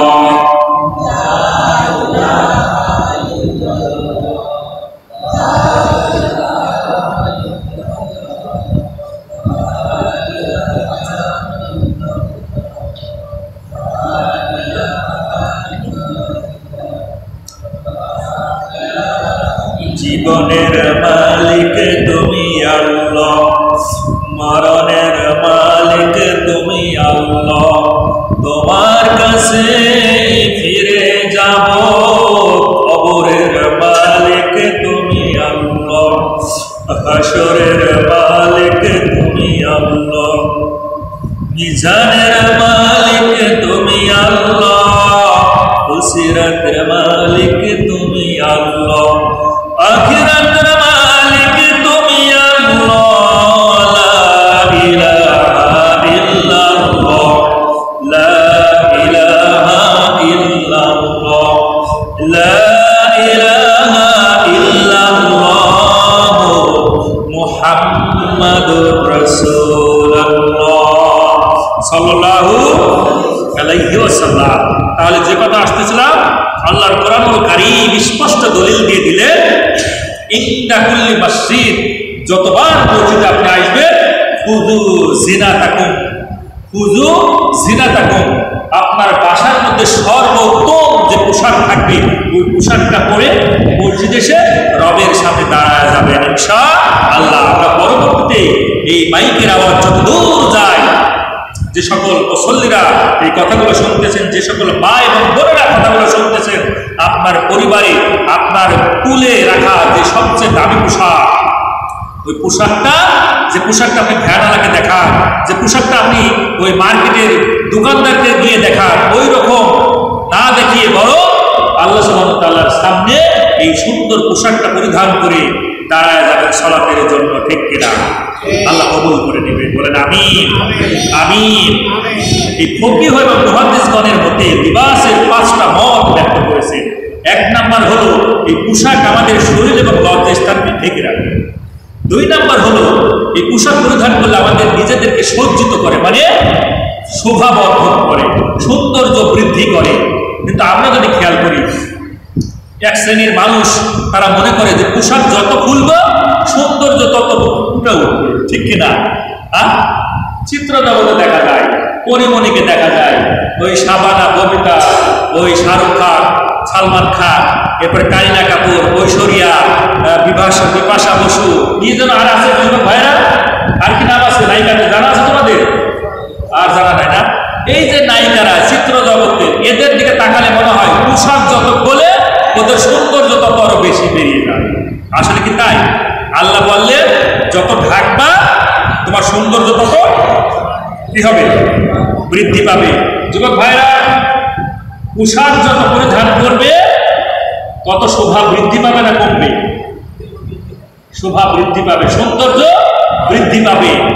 আমার মা বোনেরা, পোশাক যত বেশি পরবে আপনার সৌন্দর্য তত পুরুষের কাছে আকর্ষণীয় হয়ে উঠবে। ঠিক কিনা? আর পোশাক যত খুলবে আপনার সৌন্দর্য তত নষ্ট হয়ে যাবে। কারণ ওই পুরুষ একবার তাকানোর পর থু থু ফেলবে। ঠিক কিনা? মেয়ে যত বড় হয় পোশাক তত ছোট হয়, আর মেয়ে যত ছোট থাকে পোশাক আস্তে আস্তে বড় হয়ে যায়। একটা উদাহরণ দিলে বুঝতে পারবে। আচ্ছা বলেন তো, আমি আমার অত্র মাইশেলিয়া গ্রামের সকল মা বোনদের লক্ষ্য করে বলতে চাই, যদিও প্রশ্ন করলে অ্যান্সার হয়তো আপনার এই পর্যন্ত পৌঁছাবে না, আমার এখানকার সামনের মানুষগুলো অ্যান্সারগুলো দিয়ে দিবেন। স্বর্ণ আর দস্তা, এই স্বর্ণ দামি না দস্তা দামি? স্বর্ণ মানে সোনা দামি না দস্তা দামি? সোনা দামি। এই স্বর্ণটা কি মা বোনেরা সিন্ধুকের মধ্যে রেখে দেয় না দস্তা, ওই যে তামা, এটা সিন্ধুকের মধ্যে রেখে দেয়? কোনটা? স্বর্ণটা, তাই না? স্বর্ণ, সোনার বানানো হার, সোনার বানানো নেকলেস, সোনার বানানো চুড়ি, এগুলো কিন্তু সবচেয়ে গুরুত্বপূর্ণ এবং গোপন পক্ষে কিন্তু রেখে দেয়। ঠিক কিনা? আর যেগুলো দামি না ওটা কিন্তু টেবিলের উপর রেখে দেয়, ও হারালেও কিন্তু যায় আসে না। ঠিক কিনা? বাজারে যখন যান, কলা কিনতে যান, এই কলার খোসা যদি ছড়ানো থাকে আর কলা যদি বেনানো না থাকে, তাহলে কোন কলাটা কিনবেন? হ্যাঁ, কলা যদি বেনানো না থাকে তাহলে ওই কলাটা তো আমরা কিনবো। আর কলা যদি বেনানো হয়ে যায় ওই কলাকে আমরা কিনবো, কারণ ওই কলা খেলে কি হবে? পেটে অসুখ করবে, ডায়রিয়া হবে, পেটের মধ্যে গুটগাট ফুটপা, গ্যাস্ট্রিকের বড়ি লাগবে। ঠিক কিনা? এই পৃথিবীর মধ্যে কোনো নারী যদি তার পোশাককে খুলে রাখে, ওই কলা বিনানো যেমন দূষিত হয়ে যায়, কোনো নারী যদি তার পোশাককে এইভাবে বেপরোয়া হয়ে চলে, সেও কিন্তু এই রকমের দূষিত হয়ে যায়। ঠিক না?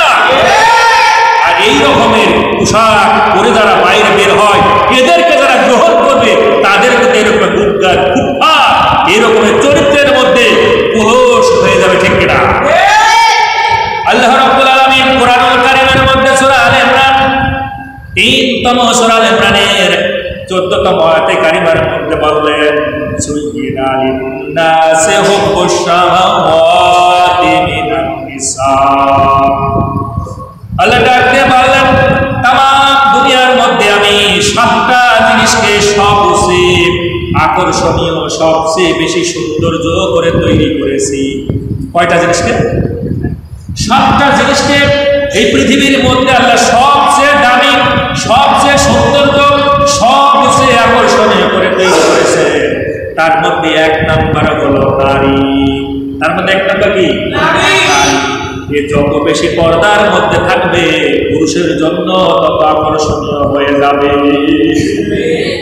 ঠিক কিনা? পুরুষের জন্য তত আকর্ষণীয় হয়ে যাবে যত পর্দার মধ্যে থাকবে, আর যত বেপর্দা হয়ে যাবে পুরুষের জন্য তত এটা খেলার পাত্র হয়ে যাবে। এজন্য মা বা বোনেরা, আল্লাহ নিজেই কিন্তু আপনাদেরকে সবচেয়ে সুন্দর করে প্রত্যেক করেছেন, সুতরাং এই সৌন্দর্য ধরে রাখার দায়িত্ব আপনাদের। সুতরাং আজকের এই বাইশিলা গ্রামের এবং অত্র এলাকার মা বোনেরা যদি এরপরেও যদি বেপর্দা হয়ে চলাফেরা করে, তাহলে এর দায়ভার তাদেরকে দেওয়া লাগবে। কারণ অবাল্লিগু আন্নি ওয়ালাউ আয়া, তুমি একটা কথা যদি জেনে থাকো, হাদিসের একটা কথা যদি কোরআনের জেনে থাকো, এই কথাটা পৌঁছায় দাও। আমি আজকে বাইশিলা গ্রামের এই কথাটা পৌঁছায় দিলাম, এরপরে মানে না না মানে এটা আপনার ব্যক্তিগত বিষয়, ঠিক কিনা? তাহলে বুঝতে পারলাম এই যে পোশাক লিবাস অর্থাৎ সতর ঢাকা, নামাজের যে 13টা ফরজ, এই 13টা ফরজের অন্যতম একটা ফরজ হলো সতর ঢাকা। এই সতর ঢাকার মধ্যে কত কথা লুকিয়ে আছে, ঠিক কিনা? দেখেন, এই সতরকে কেন্দ্র করে আল্লাহ রাব্বুল আলামিন বললেন ইসলামে পোশাক পরিচ্ছদ কেমন হবে, আমাদের পোশাক কেমন হবে, নারীদের পোশাক কেমন হবে, এই ব্যাপারে দলিল দেবে কে? কোরআনুল কারীম। সমাধান চাও যদি জীবনে মরণে, ফিরে যাও বুঝে নাও কোরআনে। কোথায় গেলে পাওয়া যাবে? কোরআনে, ঠিক কিনা? কারণ কোরআনের মধ্যে দলিল দেওয়া আছে। আসুন আমরা দেখবো ইসলামের দৃষ্টিতে এই পোশাক পরিচ্ছদ কেমন হবে। আল্লাহ রাব্বুল আলামিন বললেন যে পোশাকের 7টা দিক থাকবে। ইসলামের দৃষ্টিতে গবেষণা করে দেখা গেছে পোশাকের ক্ষেত্রে 7টা দিক থাকবে। 1 নাম্বার হলো এমন পোশাক আমাদেরকে পরিধান করতে হবে যেন আমাদের সতর তথা লজ্জা স্থানটা ঢেকে থাকে। এই ব্যাপারে দলিল পুরুষদের জন্য নাভি থেকে টাকির উপর পর্যন্ত, এটা হলো পুরুষদের জন্য ফরজ। আর নারীদের জন্য হলো 2 হাত, হাতে 2 হাতের কবজি, মুখমণ্ডল এবং পায়ের পাতা, এই 3টা জায়গা যদি ফাঁকা থাকে গুনাহ হবে না। বাদ বাকি ঢেকে রাখা হলো তাদের জন্য ফরজ। যখন সলাতে দাঁড়ায়া যাবে নারীরা, সলাতে দাঁড়ায় যাবে আমার মা বোনেরা, শুধু হাতের কবজি, পায়ের পাতা আর মুখমণ্ডলটা খোলা রাখবে।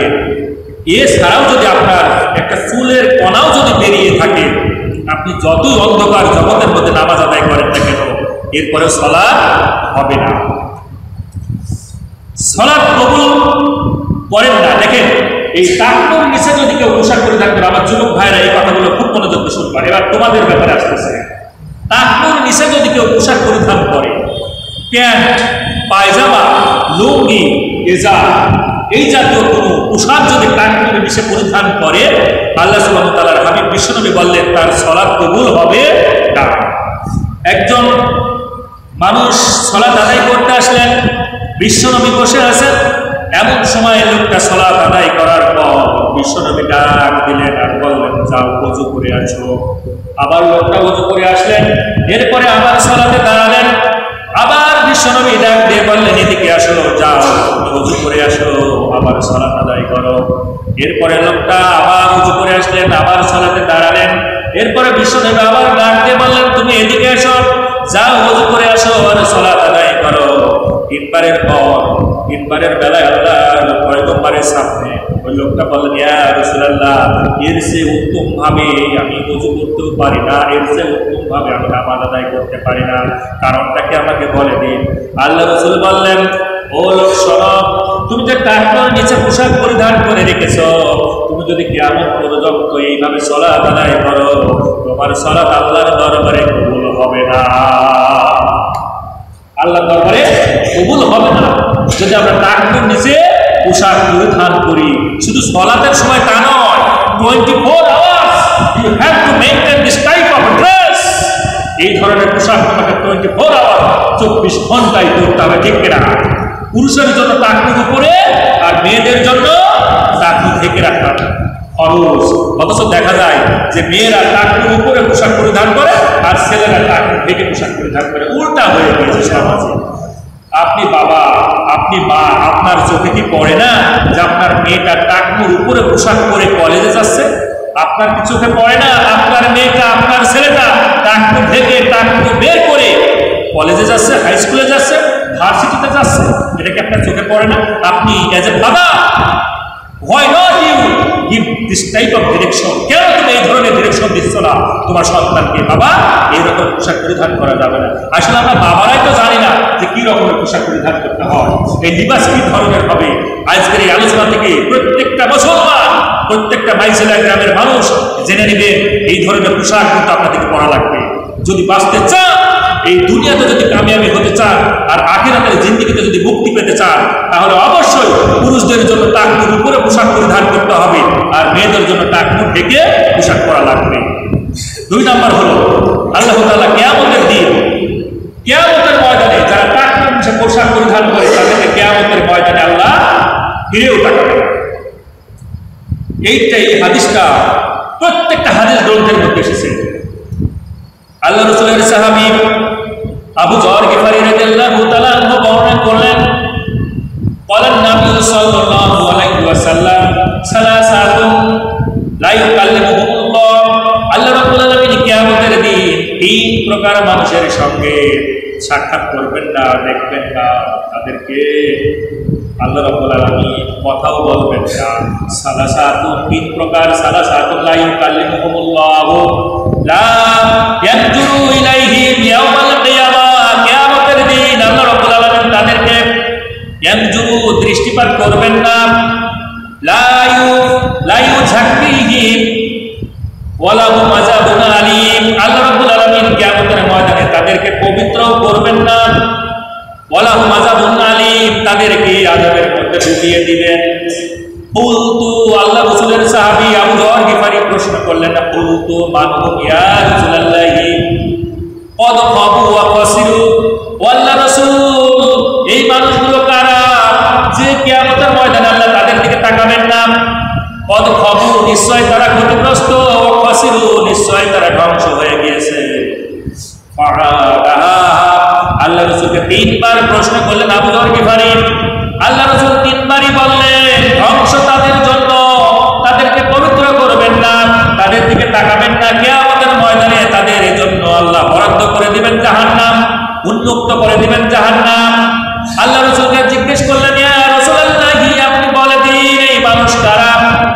ফাকালা, বিশ্ব নবী এবার বললেন 3 প্রকার মানুষের কথা। 1 প্রকার মানুষ হলো, 1 প্রকার মানুষের নাম হলো আল মুসবিলু, যারা টাকনুর নিচে পোশাক পরিধান করে। টাকনুর নিচে যে পুরুষরা পোশাক পরিধান করে, আল্লাহ বললেন তাকে আমি তার দিকে তো তাকাবই না, আরে পবিত্র করবো না, ওয়ালাহুম আযাবুন আলীম, জাহান্নামের মধ্যে তাকে নিক্ষেপ করে দিব। আল্লাহ রাব্বুল আলামিন আমার আপনাদের সন্তানগুলোকে টাকনুযুক্ত পোশাক পরিধান করার তৌফিক দান করে, বলেন আমিন।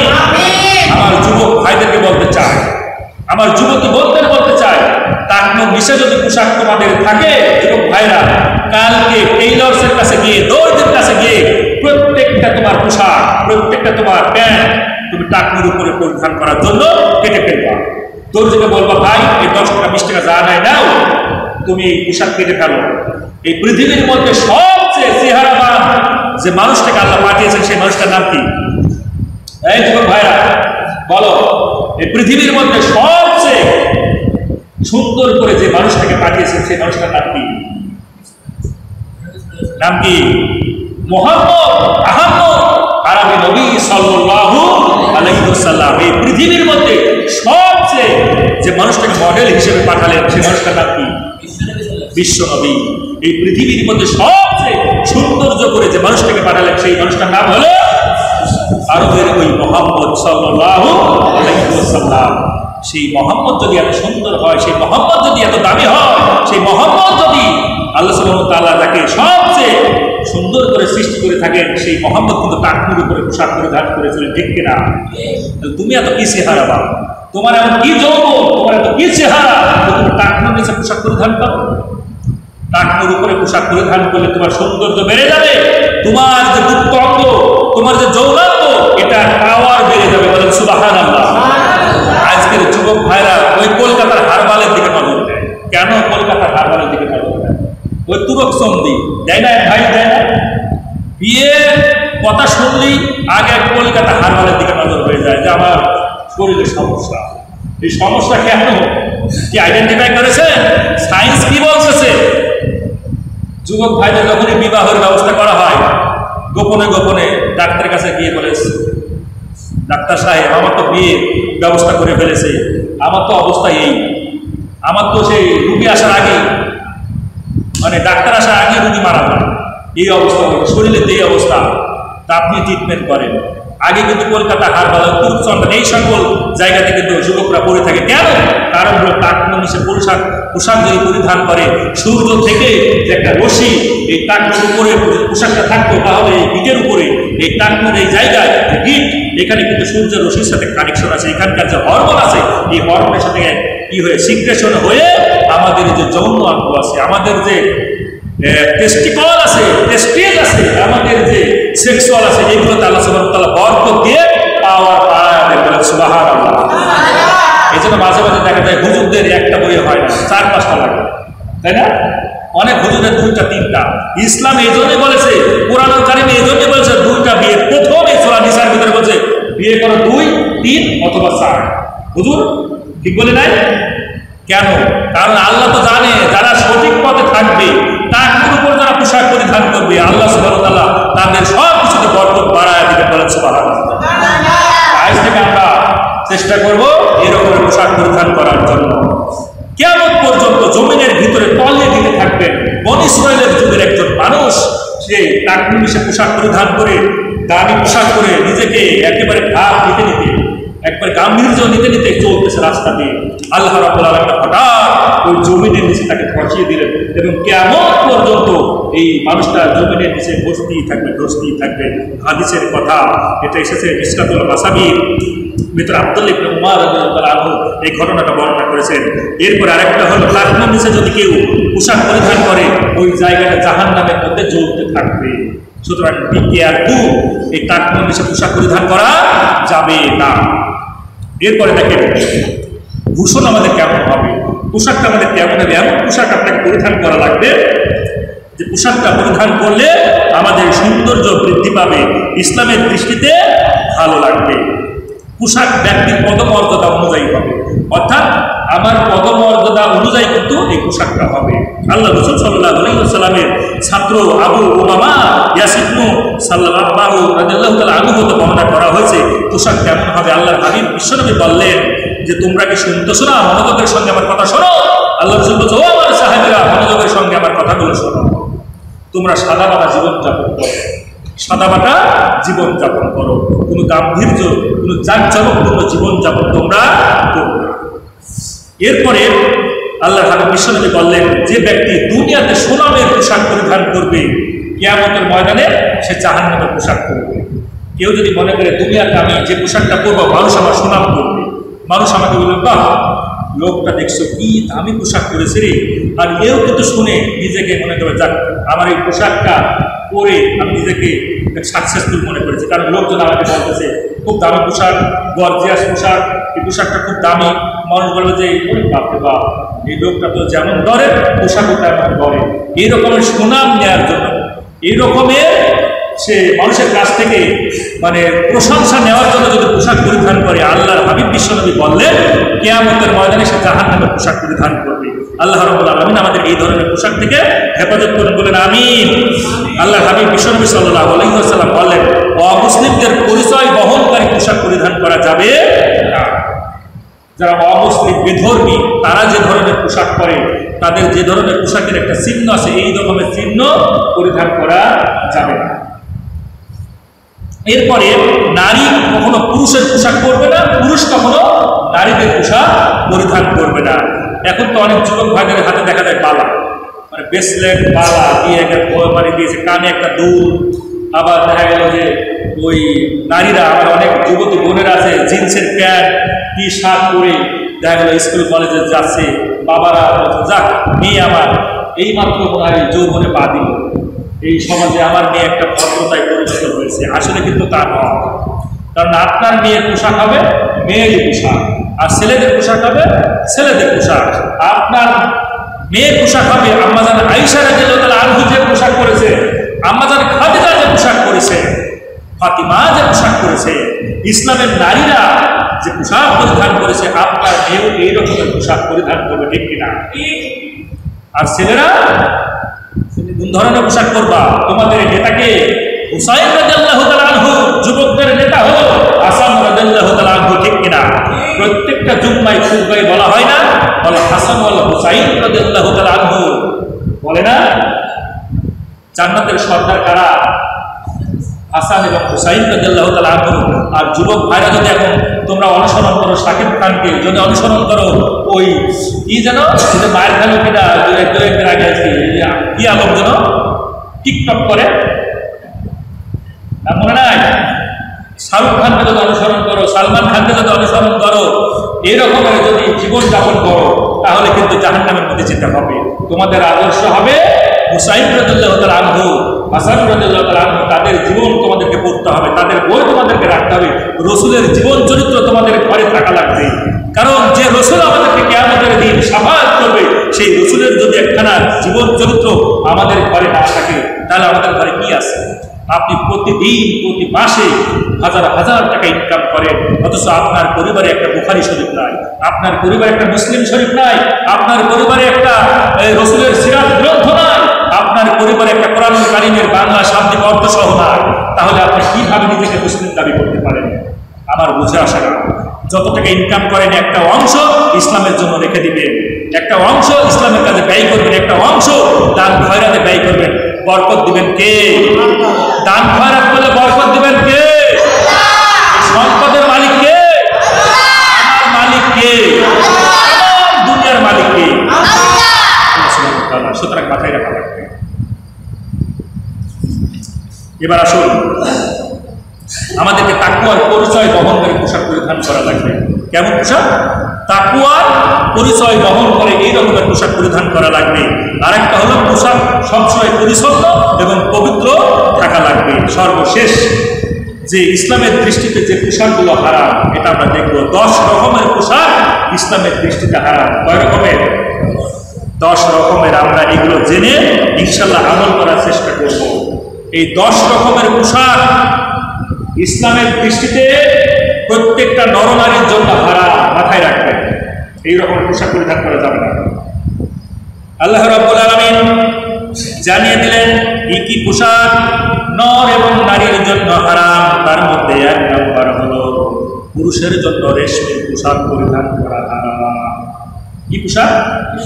রেশমের পোশাক পুরুষের জন্য হারাম। আর 2 নম্বর হলো স্বর্ণ মিশ্রিত পোশাক। স্বর্ণ মিশ্রিত, কারণ সোনা তো পুরুষদের জন্য হারাম, এই জন্য স্বর্ণ মিশ্রিত পোশাক পরিধান করা যাবে না। যদিও হিন্দু, এই ভারতের কি আম্বানি একটা আসে না, সবচেয়ে ধনী, নামটা কি জানেন? বলে মুকেশ আম্বানি।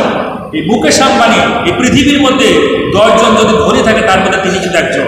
তার ছেলে যখন বিবাহ দিয়েছিলেন, তার একটা স্বর্ণের পোশাক পরিধান করে কিন্তু তার সন্তান বিয়ে করেছেন। যদিও হিন্দু, তাদের আদর্শ আমরা গ্রহণ করবো না, কিন্তু আমরা অনেক মুসলিম কিন্তু এরকমের আকাঙ্ক্ষা করতেই পারি। এজন্য আল্লাহ সুবহানাহু ওয়া তাআলা বলে দিলেন যে কখনোই স্বর্ণ মিশ্রিত পোশাক পরিধান করা যাবে না, পুরুষদের জন্য হারাম। এরপরে হলো আটসাক পোশাক।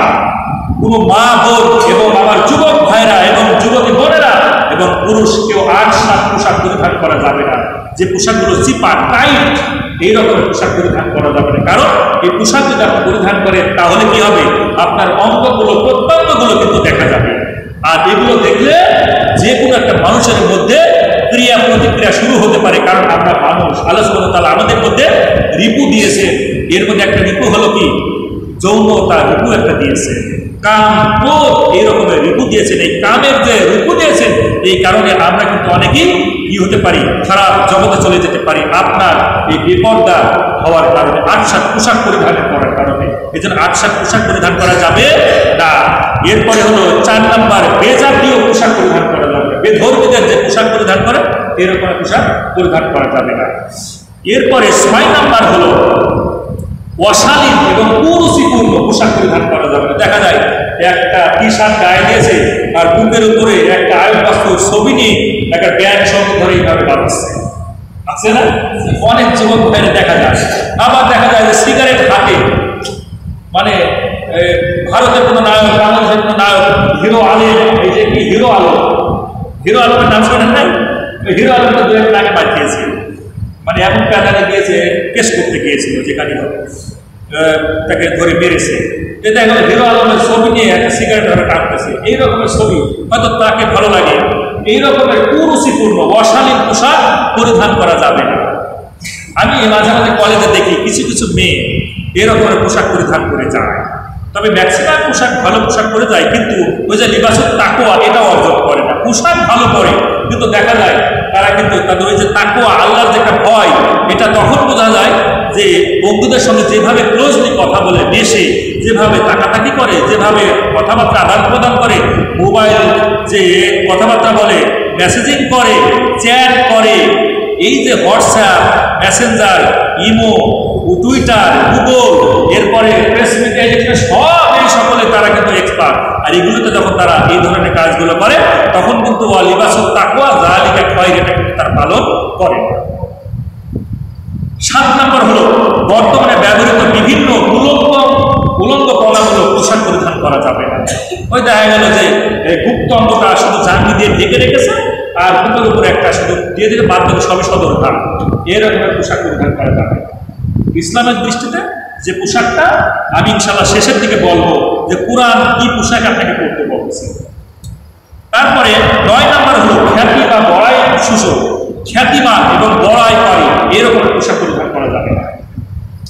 আর সর্বশেষ যেটা হলো যে ওই সেই কথা ঘুরেই আবার আসতেছে, অহংকার বশত পায়ের টাকনোর নিচে এই ধরনের পোশাক পরিধান করা যাবে না। এই 10টা পোশাক, এই রকমের 10 ধরনের পোশাক আমরা পরিধান করব না। কারা কারা আমরা এই রকমের পোশাক পরতে চাই হাত তুলে দেখাই, কারণ আমরা এরকমের পোশাক করতে চাই না। আর কারা কারা আমরা এই রকমের পোশাক পরিধান করবো না, আল্লাহকে দেখাতে চাই। লিল্লাহি তাকবীর, লিল্লাহি তাকবীর। যুবক ভাইদের কণ্ঠে কোনো মানে পরিপূর্ণতা হয়নি, একবার শেষ। লিল্লাহি তাকবীর। এবার বোঝা গেছে যে এখানে যারা বসে সবাই যুবক। আল্লাহ কবুল করে বলেন আমিন। বেহেশতের মধ্যে কিন্তু সবাইকে যৌবনে পরিণত করে দিবেন। তাই আমরা এই পৃথিবীতে থাকা অবস্থায় বেহেশতের মধ্যেই বসে আছি, সুতরাং এখানে আমরা সবাই যৌবক। আসুন কোরআনুল কারীম কি বলতেছে দেখি, এটাই শেষ করে দিই ইনশাআল্লাহ। অনেকক্ষণ ধরে আলোচনা করলাম এই লিবাস নিয়ে, সতর ঢাকা নিয়ে। আমাদের 13 ফরজের 5ম ফরজ হলো সতর ঢাকা। আর এই সতরের মধ্যে কত কথা লুকিয়ে আছে আমরা ইনশাআল্লাহ টেনে টেনে বের করলাম। আমরা যখন রাস্তা দিয়ে হাঁটবো, হাঁটার সময় যদি দেখি যে পরিমণি হাফ প্যান্ট পরে আসতেছে, তখন আমরা কয়বার তাকাবো? একবারও না। চোখ যদি পড়ে যায় তাহলে কি করবেন? তখন আরেকবার তাকাতে দেখবেন না। আল্লাহ রাব্বুল আলামিন ডাক দিয়ে বললেন পৃথিবীর মধ্যে কুল্লিল মুমিনিনা, যারা মুমিন হতে চাও। যুবক ভাইদের উদ্দেশ্য করে আল্লাহ বললেন, বৃদ্ধদের উদ্দেশ্য করে বললেন, তামাম দুনিয়ার সকল মুমিনদেরকে উদ্দেশ্য করে বললেন কুল্লিল মুমিনিনা, ও নবী আমার মুমিনদেরকে বলেন তারা যদি মুমিন হতে চায়। তার মানে আমরা যারা বসে আছি মুমিন হতে চাই। কারা কারা? লিল্লাহি তাকবীর। হতে চাই কিনা? যদি মুমিন হতে চাই, আল্লাহ রাব্বুল আলামিন সূরা নূর 24তম সূরা নূরের 30তম আয়াতে কারিমার মধ্যে বললেন, শোনো, যখন তোমরা রাস্তা দিয়ে হাঁটবা, যখনই যেভাবে হাঁটো না কেন, তোমার সামনে যদি পরিমণি পড়ে যায়, তোমার সামনে যদি মৌসুমী পড়ে যায়, তোমার সামনে যদি বিপাশা বসু পড়ে যায়, সবচেয়ে দামি দামি সৌন্দর্যের অধিকারী কোনো নারী যদি পড়ে যায়, আল্লাহ বলেন তোমার চোখকে অবনত করো। কি করবা? চোখকে অবনত করে দাও। ইয়াগুদ্দু মিন আবসারিহি, তোমার চোখকে কন্ট্রোল করো। কন্ট্রোল ইউর আইস, তোমার চোখকে অবনত করে ফেলো, কন্ট্রোল করে ফেলো। তাকানো যাবে না। যদি তাকানো যায়, একবার যদি চোখ পড়ে যায়, এরপরে চোখ ফিরায় দিতে হবে, তাতে গুনাহ হবে না। কিন্তু দ্বিতীয়বার যদি আমরা চান্স নিই যে এত সুন্দর জিনিস যদি না দেখি তাহলে মিস করে ফেলবো, তাহলে কিন্তু গুনাহ হয়ে যাবে। আল্লাহ রাব্বুল আলামিন বললেন, 2টা জিনিসের যদি তোমরা হেফাজত করতে পারো, 2টা জিনিসের যদি তোমরা নিজেকে কন্ট্রোল করতে পারো, পৃথিবীর মধ্যে তোমরা পাপ থেকে বেঁচে থাকতে পারবা। 1 নম্বর হলো চোখ। এই চোখকে যদি তোমরা কন্ট্রোল করতে পারো, আর 2 নম্বর আল্লাহ রাব্বুল আলামিন বললেন ওয়া ইয়াহফাজু ফুরুজাহুম, যদি তোমার এই নিচের জিনিসটাকে, অর্থাৎ নিচের গুপ্ত অঙ্গকে যদি হেফাজত করতে পারো, চোখ আর গুপ্ত অঙ্গ এই 2টা জিনিসকে যদি হেফাজত করতে পারো, আল্লাহ রাব্বুল আলামিন বললেন জালিকা আযকা লাহুম, এটাই হলো তোমাদের জন্য সবচেয়ে অধিক পবিত্রতা। এই পবিত্রতা যদি তোমরা অর্জন করতে পারো, পৃথিবীর মধ্যে তোমরা গুনাহগার হবে না, গুনাহ তোমাদের কাছে আসবে না। ইন্নাল্লাহা কাবীরুম বিমা ইয়াসনাউন, কারণ আরশ আজিম থেকে দেখছেন আরো স্বাধীন থেকে কে দেখতেছেন? আল্লাহ দেখতেছেন।